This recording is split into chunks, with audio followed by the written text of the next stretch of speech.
Hi guys, I'm the one in 1.3. Welcome to the family. So my name is Sophia. I'm a qualified teacher. I'm a parent to 3 children.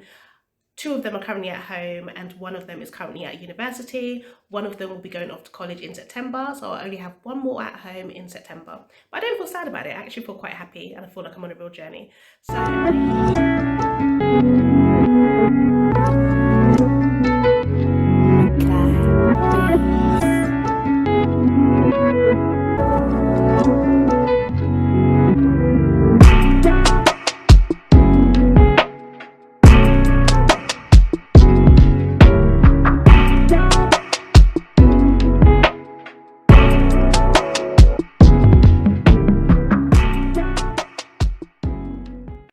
Journey.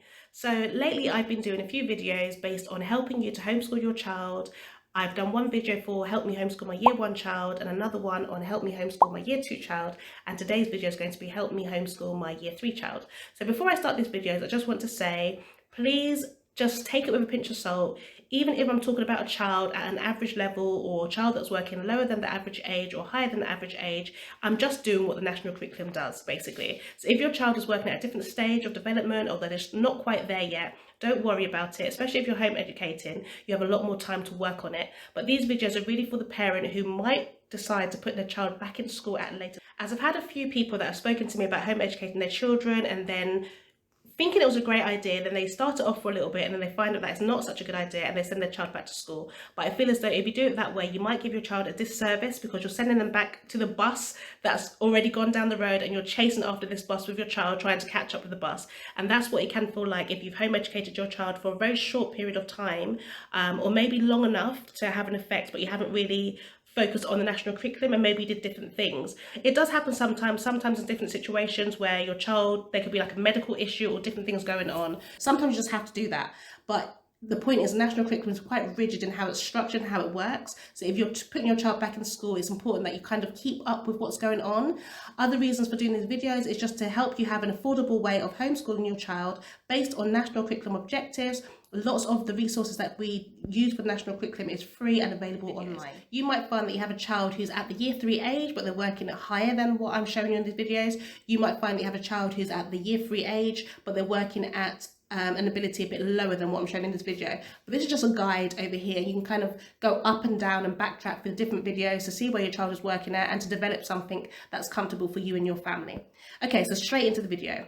A child in year 3 is a child that is 7 years old on the 1st of September. So if your child is 7 years old on the 1st of September, then they would be in year 3. Even if they're going to be 8 years old on the 2nd of September, they would still be in year 3. So this age right now is a phase of middle childhood. They are literally halfway to becoming 16 years old. They're halfway there. I know it's quite scary, but that is the truth.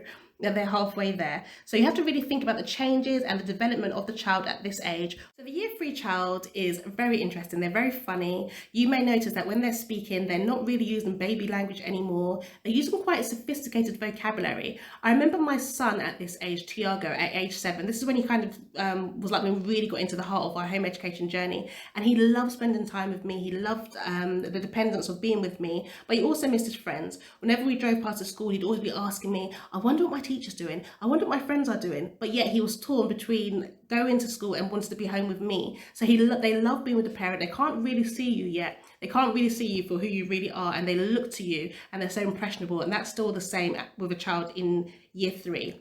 My daughter, again, I've noticed it across the board with all 3 of my children, so I am speaking from experience about what I have seen. It might be different in your household, but there's definitely an independence going on, but there's also a dependency there too. So because your child is gaining in independence at this age, it's quite important that you're getting them to do things around the house. Make sure that you have housework, that they understand what their role is around the house and what it is that they need to do. If they were in the school, there'll be like monitors for different things, that maybe they'd go over a friend to bring the register down to the office, or there'd be like playground duty and wet play duty, or different cleaning jobs. And I think it's really important for the child to do a lot of things at home. If you're new to home education, I would say focus on this more than any academics of your household management, getting your children involved, getting your year 3 child involved in all the different things. So for example, your child should be able to wash a couple of dishes. They should be able to wash up their own plates at this age. Don't assume that just because they're in year 3 that they know how to do it though. I fell into that trap when my children were younger, when I kept saying, go and tidy up the kitchen. And then they go into the kitchen and say, Mum, it's finished. And I'd go in there and I'd be thinking like, how could they say the kitchen's finished when the kitchen is a complete mess? But sometimes you've got to show them exact methods that they need in order to get the job done. So I had to show them to pile up the cutlery, first of all, pile up the cups and bowls and things like that. And I'll show them exactly how to wash up their bowl, maybe to feel with their fingers, like feel around the rim of their bowl to see if there's like, any dirt on there that they can't really see, but they can feel it. And I'll show them how to wash up at that age.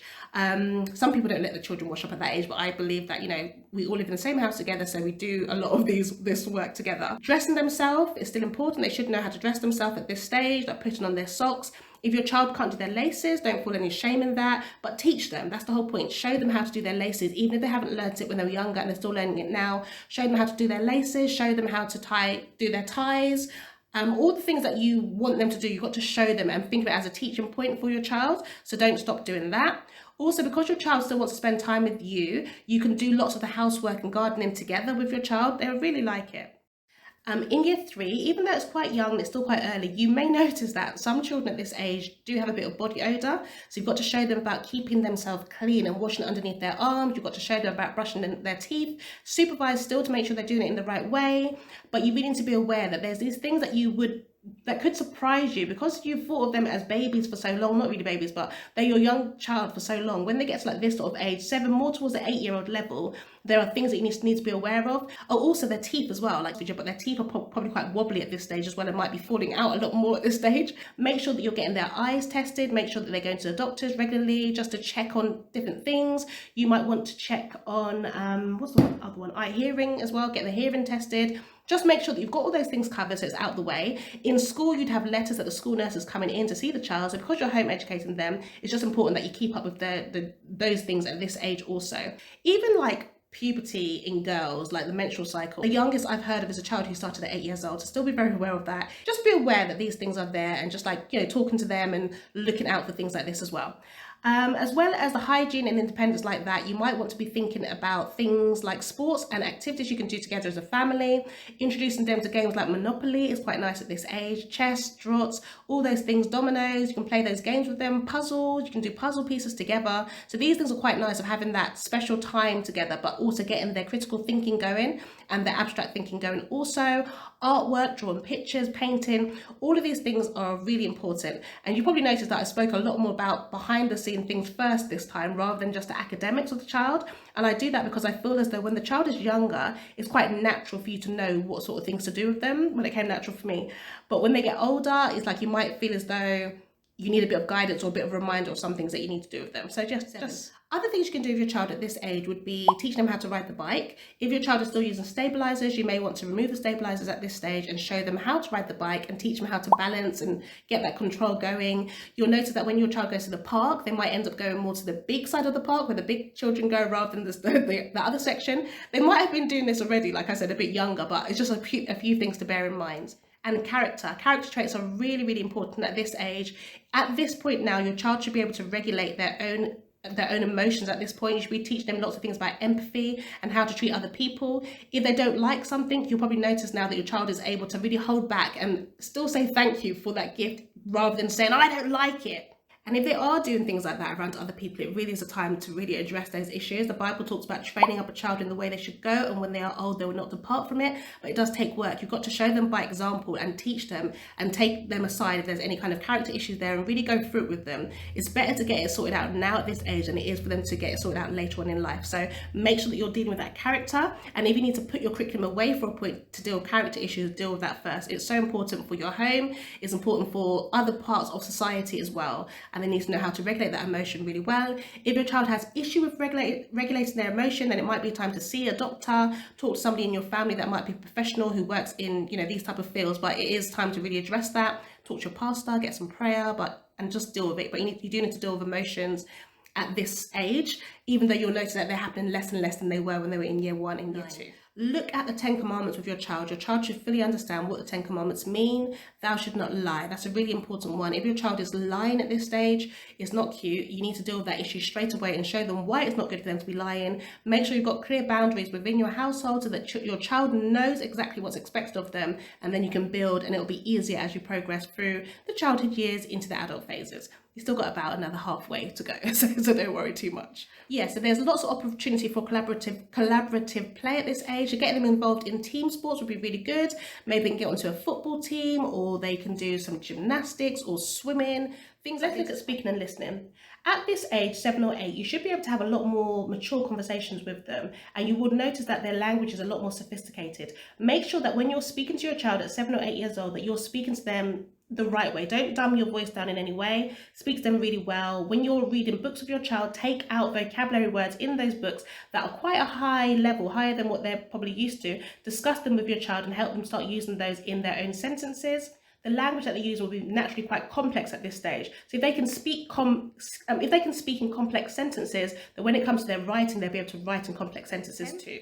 Abstract thinking is happening right now as well. Your child is thinking a bit more abstractly. So whereas before when they were younger, you might say things like, oh, your birthday's coming up soon. And they'll be thinking, oh, my birthday's tomorrow. That's when they're really young, maybe reception year 1, they'll be thinking, my birthday's tomorrow. You might say, no, your birthday's coming next year. And the child might not be able to really comprehend what you're trying to say. At the age of 7 to 8, you could say things like, 20 minutes until bedtime, and they will have a better understanding about what 20 minutes looks like before bedtime. And so that abstract thinking moves me into maths a little bit more. So when I teach maths to my pupils and my children, I always look at it in 3 parts. You have the pictorial method, where there's you have you have the concrete method, and that's where the child needs manipulatives or resources to be able to move them around to count. So you may say to a child when they're younger, count to 10, and they'll just recite the numbers 1, 2, 3, 4, 5, 6, 7, 8, 9, 10. They're not actually counting to 10, they've just memorized the order and they're saying that. But when you're doing one-to-one correspondence, that is where you'll be moving counters physically, the concrete objects physically, to see if they're actually counting the objects. Once they've mastered the concrete level, they'll move on to the pictorial level, and that's where they can have worksheets in front of them which has pictures on them, and they can use those to help with their maths. After the pictorial method, they'll move on to the abstract method, and that's where they're thinking more mentally in their mind. By the time your child is 7 to 8 and in year 3, they'll be doing a lot more pictorial methods and a lot more abstract thinking. I'll talk about that a lot more in my year 4 video. But on the topic of maths, your child is able to work with much larger numbers. They will be working with the hundreds, tens, and units. You can still use lots of concrete tools like the Dean's block that I can show you in a minute, the tens block and the ones block to help with their mathematical ability. Make sure that you're still doing times tables, multiplication tables with your child in year 3. Ramp it up a little bit. Make sure that they're learning all the times tables. The order that we teach them in is 2, 5s, and 10s first of all. Then it'll move into 3s and 4s, and then it'll move into the others, the 6s, the 8s, the 9s, 11s. 11s are quite easy. The 12s, things like that. But teach them times tables. Work on it daily with them. When they get to year 4, there will be a times tables test, but I'll talk to you about that a bit more in the year 4 video. Look at things in your environment still, learn about telling the time, because like I said about the abstract thinking, they'll be able to understand time a lot better in year 3 if you're teaching it to them in the right way. Maths, get workbooks at this point there, and do focus on your maths at this stage, looking at quite good accuracy at this level as well. So that abstract thinking was there just to let you know that your child is more capable of thinking outside of the box a lot more, which also leads me into comprehension. Comprehension was introduced in my year 2 video for your child. Again, your child can be comprehending even before that, but the year 3 child can use comprehension a lot more. So they'll be thinking about the different question styles, and they'll be able to figure out what it is that you're asking of them and how best to answer those questions too. So with reading, you've got to make sure that you're asking lots of questions and getting them to really think about the answer by looking in the text, finding evidence from the text and putting it in their answer. In year 3, the child will be reading brown band books. So they probably would have line band first of all, which is the bridge gap between year 2 and year 3. And then they'd move on to brown band books in terms of child ability groups. But they still can be reading lots of living books with you, which is part of the Charlotte Mason method and the classical education method. Lots of living books. And like I always say, read books to your child above their age level, and don't stop now just because your child has reached 7 or 8 years old. And moving on from the abstract thinking, you can help them with things like verbal reasoning. So maybe you're thinking about sending your child to high school or a grammar school when they reach age 11. There's an exam that many boroughs do called the 11 plus exams, that you can start thinking about that now, even though your child is only in year 3. There's no harm in thinking about some of the different ideas that will come up. I would say you could probably introduce them to the verbal reasoning and the non-verbal reasoning. Verbal reasoning just deals with vocabulary, but it's got lots of word games and things like that, and there are lots of work on alphabetical order and things like that. So verbal reasoning is quite a nice curriculum you can use for your children. There's also non-verbal reasoning based on patterns and puzzles, which helps the mind to really think about things. But I think now is a good time to start introducing those very simple games with your child to build upon their abstract thinking, their critical thinking and their logical thinking as well. So with the handwriting at this stage, your child should be joining up their letters. In year 2, we focus on how to join the letters. This will continue in year 3, but you might want to focus on a bit of copy work still at this stage or dictation activities at this stage, and you might still need to point out letters that are not really being formed correctly on the line. Their spellings will not be perfect at this stage. There will still be many spelling rules that they'll be introduced to. Like, it might be the first time being introduced to some spelling rules with them. Things like suffixes and prefixes and synonyms and homophones. All of those are introduced to them now. It will take a bit of time. Within the national curriculum, year 3 is taught with year 4. So it's taught over a 4-year framework. We class this as lower key stage 2. So there will be words of practice, but I've got a whole spelling course coming up as well. My curriculum at 1.3 Academy, so if you need help with spellings, what I've done with that, I've got pictures to go with each word so that when they see the picture they will remember what the meaning of the word is, and then it will help them to spell words as well. So if you're interested in that, leave a comment down below and I can send you the link, or just go to my website at www.1point3family.com. But work on spellings with your child at this age quite explicitly and keep going with the handwriting. Your child will understand the difference between standard English and non-standard English at this point as well. They'll be continuing to do things with learning other parts of speech, such as prepositions and conjunctions and interjections. Common nouns, proper nouns, lots of these will be introduced at this stage. There'll be opportunity for them to do lots of plays. We can act out different plays with them and look at what the narrator is saying and, changing their voice for different speaking parts. I would highly recommend the IEW, which stands for the Institute for Excellence in Writing at this stage. You might want to work on the foundation unit with them at the early point in the year before moving on to level A, or you might want to go straight into level A, which teaches them about note-taking and outlining and writing stories and summarizing and things like that. Another curriculum I would recommend would be Writing with Ease. Writing with Ease is quite good. The level that I've got is a little bit higher, so I'd go for the level before. Again, I can put a link down below to show you that one there, but I definitely think you should check out the website by IEW with Andrew Poudwa. Really good curriculum for this age. He also has another curriculum called Fix It Grammar, where the child will be given lots of sentences that they need to fix sentences first of all and then write their sentences up in a different notebook. I'd highly recommend that also. Okay, so I'm going to stop there, but in my next video I will be focusing on some of the foundation subjects such as the histories of science, the Bible, the geography, things like that. I'll be feeding back into this video quite a lot in my next video because we are talking about lower key stage 2, and year 3 and year 4, age 7 to 9, is part of the lower key stage 2 curriculum. So rather than me repeating this stuff again in the next video, I'll just build upon that for the next one. If you have any questions, please leave them down below and I'll try my best to answer them. If you're enjoying my content, please like and subscribe, and I will see you in another video. God bless.